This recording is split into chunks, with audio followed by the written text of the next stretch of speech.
सोनपुर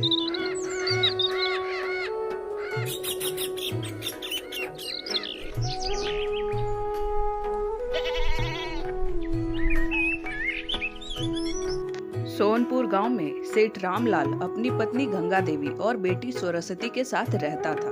उनके पास धन दौलत की कोई कमी नहीं थी, लेकिन कंजूसी में उनका कोई मुकाबला नहीं था। अरे रे, मेरी चाय में ये मक्खी कहाँ से गिर गई। आहा, चाय के साथ साथ रसगुल्ले का भी स्वाद आ गया। लगता है किसी हलवाई के दुकान से आई होगी ये मक्खी।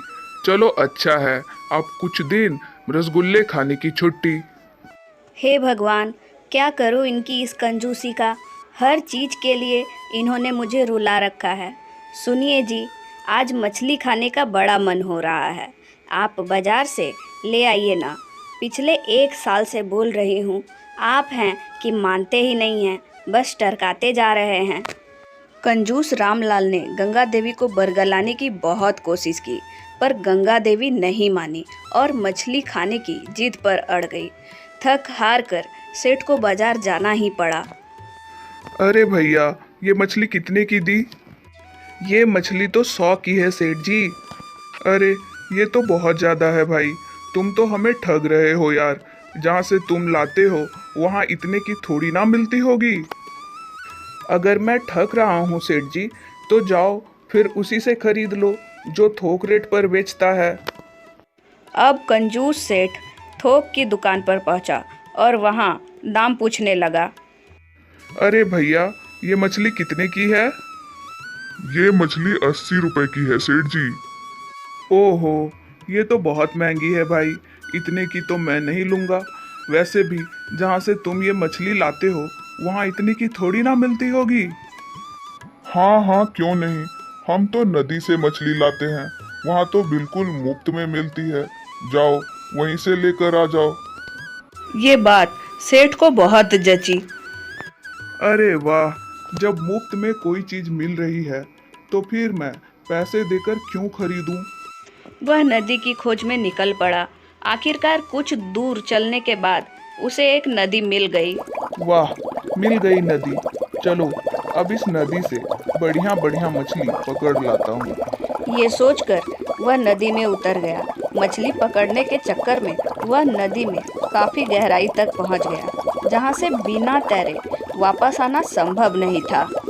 अब वह धीरे धीरे डूबने लगा।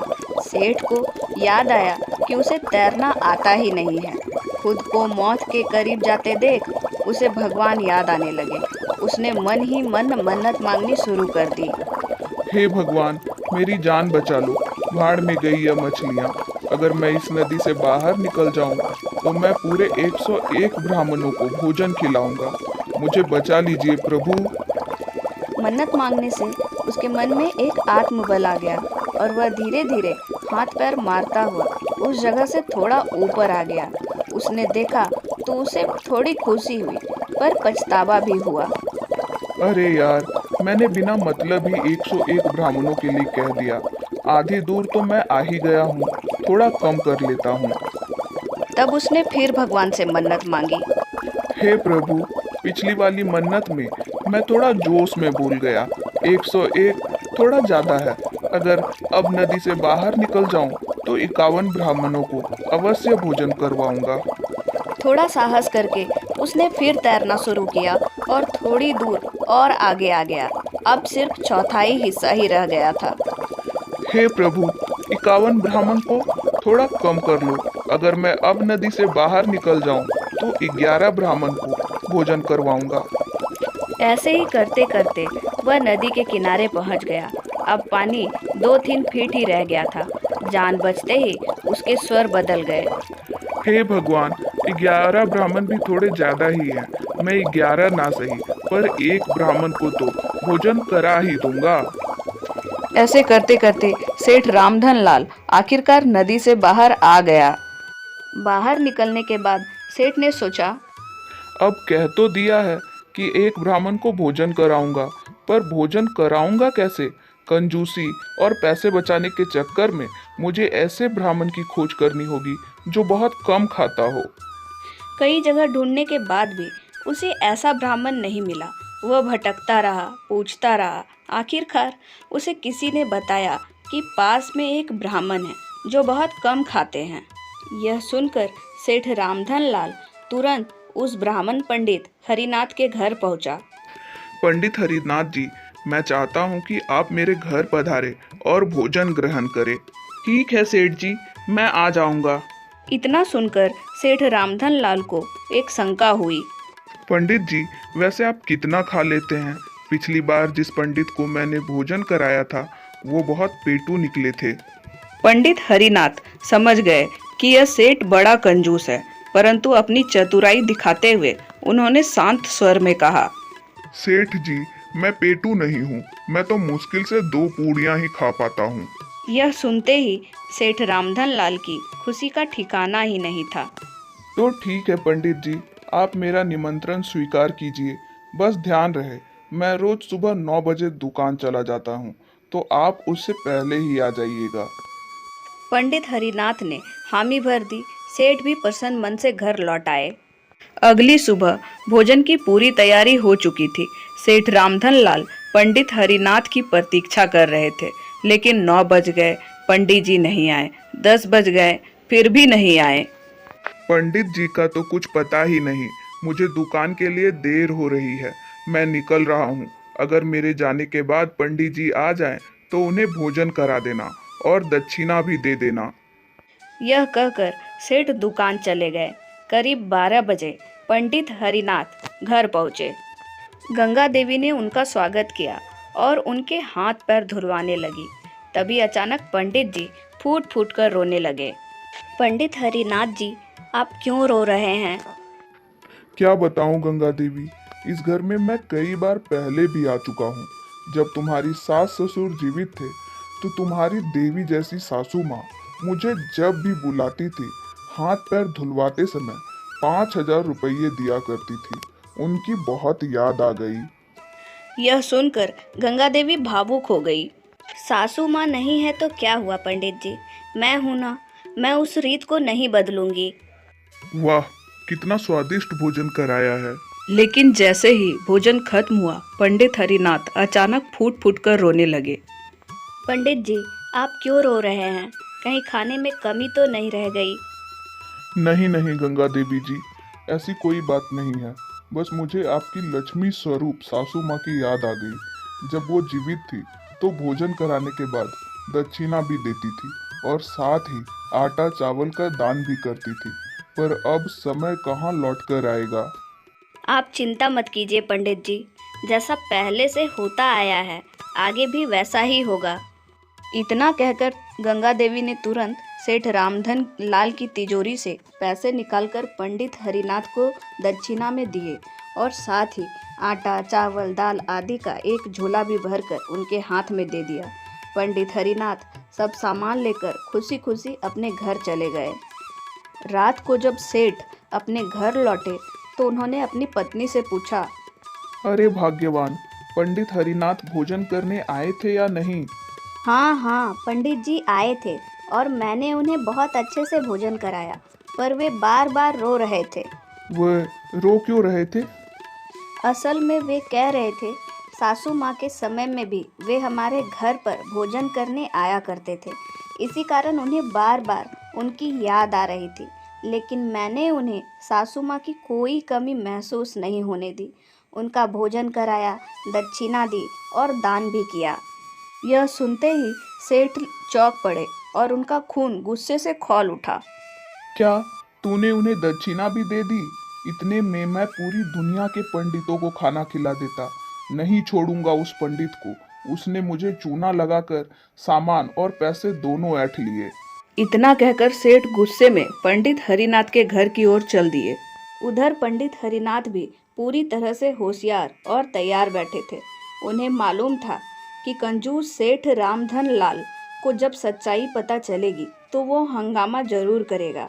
इस कारण पंडित हरिनाथ ने पहले से अपनी पत्नी सावित्री के साथ मिलकर सारी तैयारी कर रखी थी। अरे भाग्यवान, वो कंजूस सेठ यहाँ कभी भी आ सकता है। तुम्हें अच्छे से याद है ना कि क्या करना है? कोई गलती मत करना। हाँ पंडित जी, हमें अच्छे से याद है। आप चिंता मत कीजिए, हम भी आपकी ही पत्नी हैं। देखिएगा हमारा परफॉर्मेंस कुछ ही देर में सेठ रामधन लाल बिलबिलाता हुआ पंडित हरिनाथ के घर पहुंच जाता है। पंडित, अरे ओ पंडित, बाहर निकल। काफी देर तक जब पंडित बाहर नहीं आता है तो सेठ गुस्से से घर के अंदर चले जाते हैं। अरे भगवान, पंडित जी हमें सबको छोड़ के चले गए, अब हमारा क्या होगा? हमें भी साथ क्यों नहीं ले गए?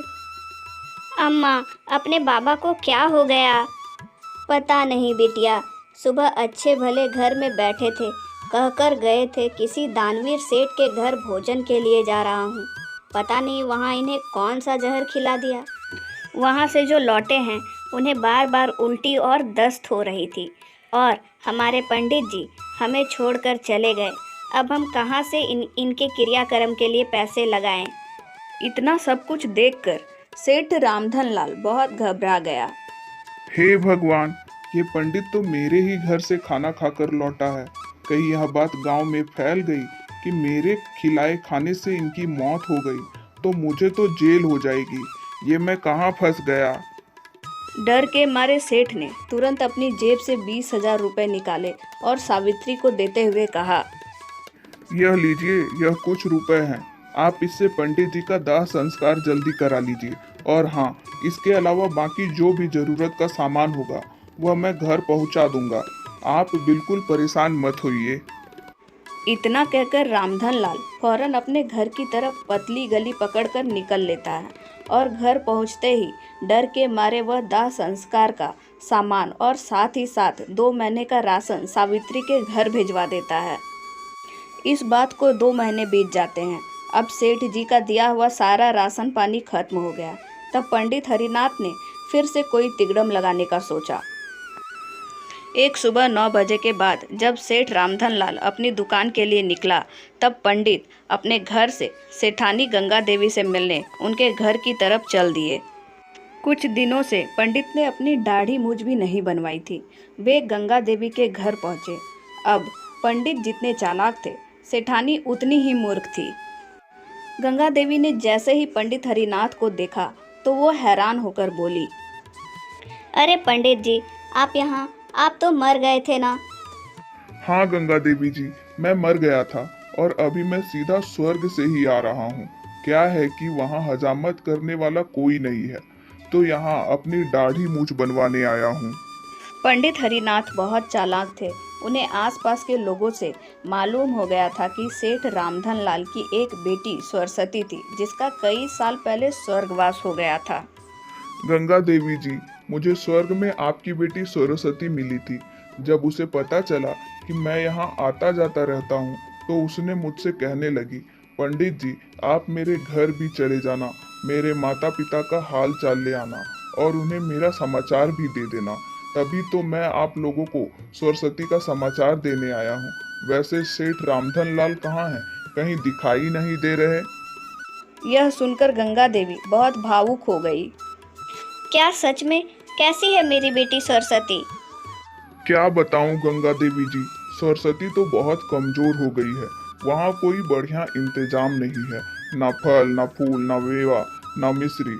अब मुझे ही देख लीजिए, मेरी दाढ़ी कितनी बड़ी हो गई है। वहाँ हजामत करने वाला कोई नाई तक नहीं है।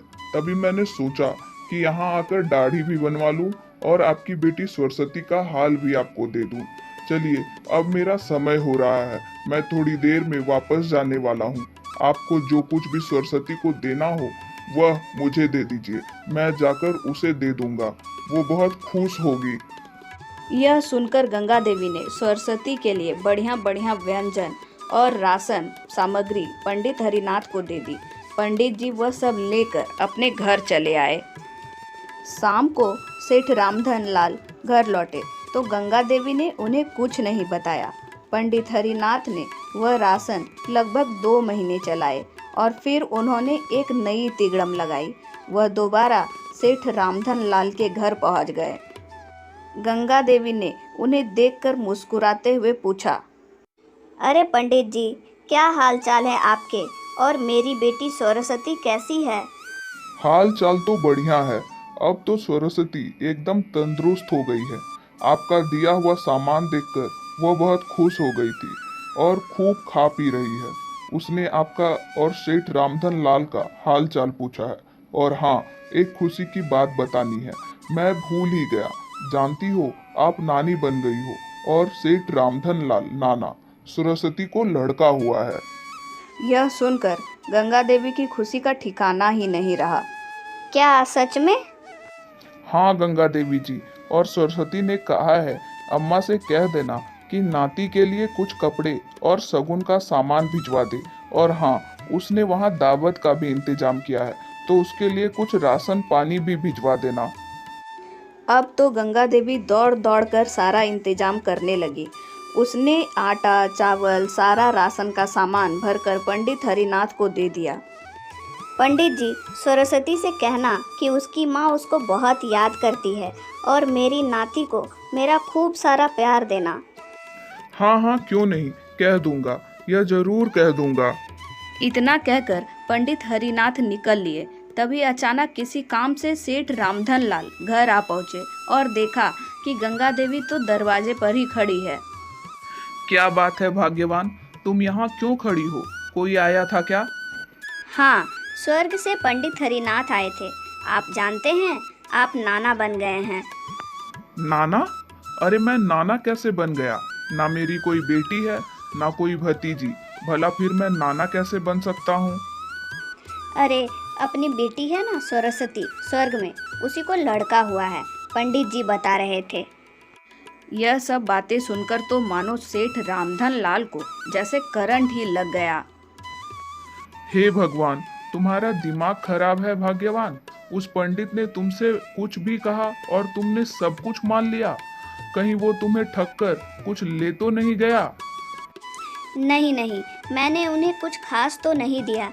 बस सरस्वती के बेटे के लिए सोने की चैन, कपड़े, एक टोकरी फल, आटा, चावल, दाल, तेल और बस 2 महीने का राशन दिया है। अब तो सेठ रामधन लाल के चेहरे पर हवाइयाँ उड़ने लगी। अपनी अक्ल की अंधी बीवी और धूर्त पंडित का गुस्सा लेकर वह सीधे पंडित हरिनाथ के घर की तरफ चल दिए। जब रामधन लाल पंडित जी के पास पहुंचे तो उनसे हाथ जोड़कर माफी मांगने लगे। पंडित जी, मुझे माफ कर दीजिए। मैं आज के बाद कभी कम खाना खाने वाले ब्राह्मण को नहीं ढूंढूंगा और अपनी इस कंजूसी को त्याग दूंगा। मैं समझ गया कि आप मुझे उसी बात की सजा दे रहे हैं। ठीक है सेठ जी, मैं आपको माफ करता हूँ, लेकिन आज से आपको हर महीने मंदिर जाकर वहाँ बैठे गरीबों को, साधुओं को भोजन कराना होगा और साथ ही उन्हें 2000 की दक्षिणा भी देनी होगी। मुझे स्वीकार है पंडित जी, मुझे माफ कर दीजिए। मैं हर महीने गरीब और साधुओं को दावत भी खिलाऊंगा और साथ ही दक्षिणा भी दूंगा। पंडित हरिनाथ ने रामधन लाल को माफ कर दिया और मुस्कुराते हुए बोले, जाओ, अब आप चैन से रहो। दोस्तों, कहानी अच्छी लगी तो लाइक ज़रूर करें और ऐसे ही मज़ेदार कहानी के लिए चैनल को सब्सक्राइब करना ना भूलें। तो मिलते हैं एक और अनोखी कहानी में। तब तक स्वस्थ रहे, मुस्कुराते रहें।